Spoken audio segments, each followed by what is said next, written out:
Le président Poutine affirme à Al-Muallem que le soutien de la Russie au peuple syrien ne changera pas.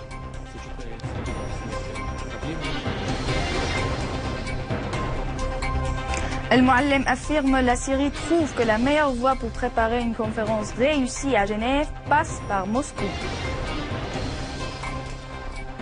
Opération spécifique de l'armée contre les terroristes à Daraa et destruction d'un camion piégé à Hasaka.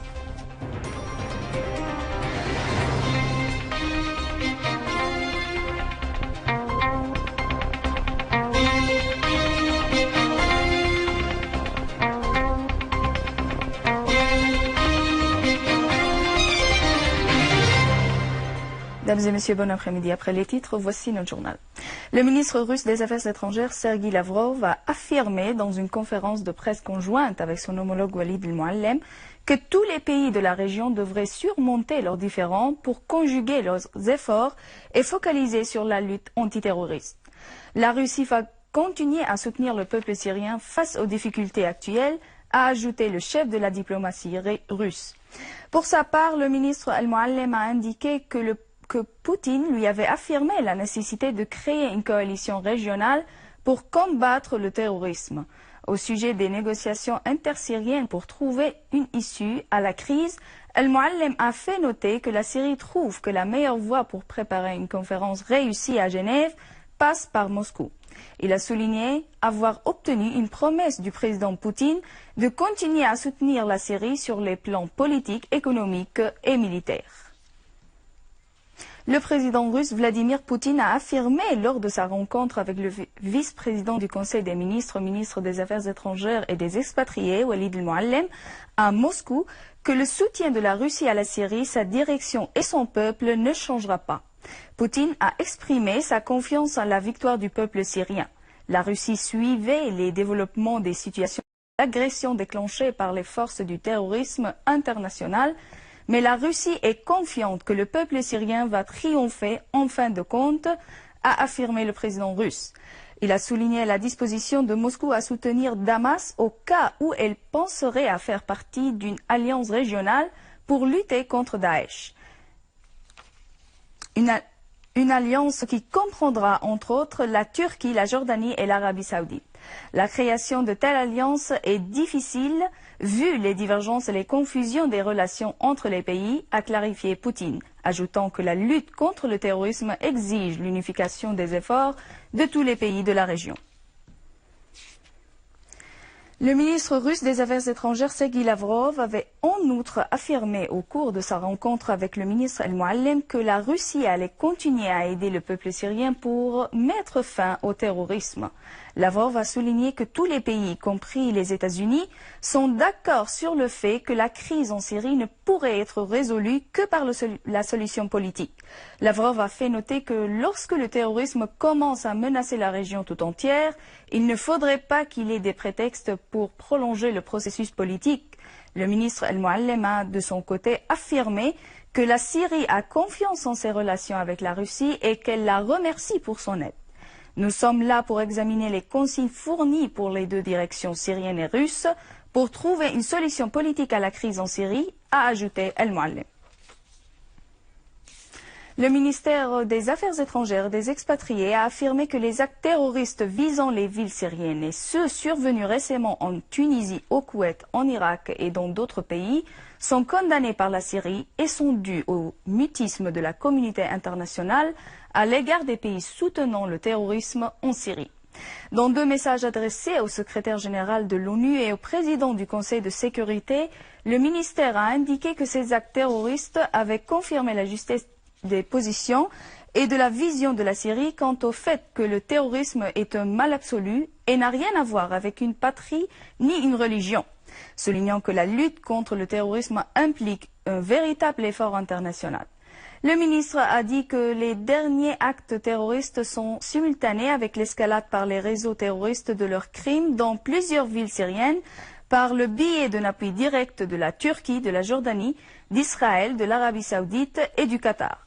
Le ministère a indiqué que ce qui s'était passé à Ain Arab et Daraa est inséparable de ce qui se déroule actuellement dans la ville de Hasaka, qui subit des attaques terroriste systématique menée par Daesh à vue des avions de la coalition conduite par les États-Unis. Le ministère a fait noter que le gouvernement de la République arabe syrienne souligne la nécessité que les pays remplissent leurs devoirs et leurs engagements moraux et juridiques et que le Conseil de sécurité adopte des mesures dissuasives et urgentes à l'encontre des pays soutenant le terrorisme. Sur le terrain, une unité de l'armée arabe syrienne a détruit à Daraa 2 véhicules des terroristes dont une était chargée d'un lance-roquettes. À Hasaka, des unités de l'armée ont neutralisé plusieurs terroristes de Daesh et détruit un nombre de leurs véhicules blindés dans le quartier de Nashwa Villa et la zone des Villas Rouges.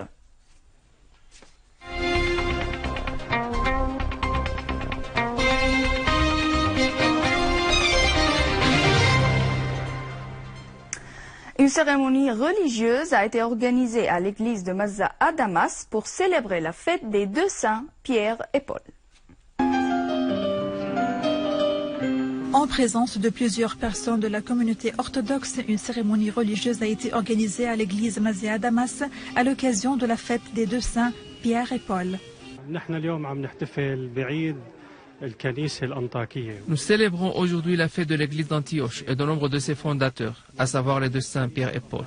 Nous exprimons aujourd'hui que l'église a été fondée sur une pierre bien établie et ne sera point vaincue facilement.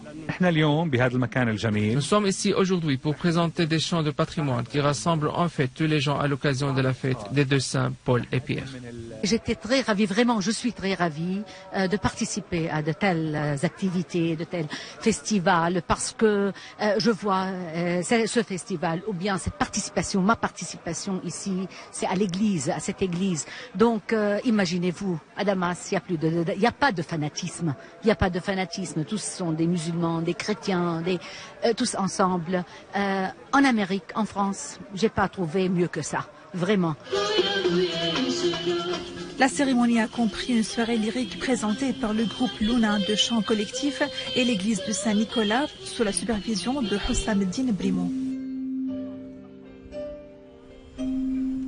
Le ministre adjoint de la Culture, Bassam Abou-Ghannam, a ouvert dans la salle du trône dans la citadelle de Damas une exposition de projets de fin d'études des étudiants de l'Institut des Arts appliqués. La citadelle de Damas est le meilleur endroit pour que les étudiants de l'Institut des Arts appliqués incarnent leurs idées en exposant leurs projets de fin d'études.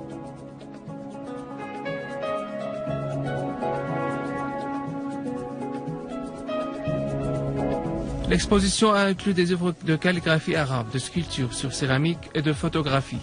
Les étudiants ont combiné dans leur projet la nature, les anciennes légendes et de nouvelles idées, en plus de la calligraphie et des versets coraniques.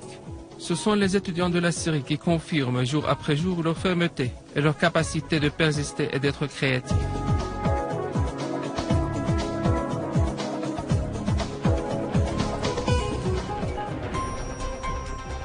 Et à la fin de ce journal, je vous rappelle les principaux titres. Le président Poutine affirme à Al-Muallim que le soutien de la Russie au peuple syrien ne changera pas.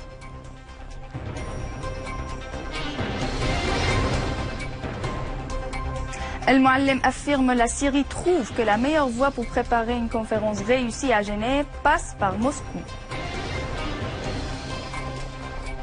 Opération spécifique de l'armée contre les terroristes à Daraa et destruction d'un camion piégé à Hasaka.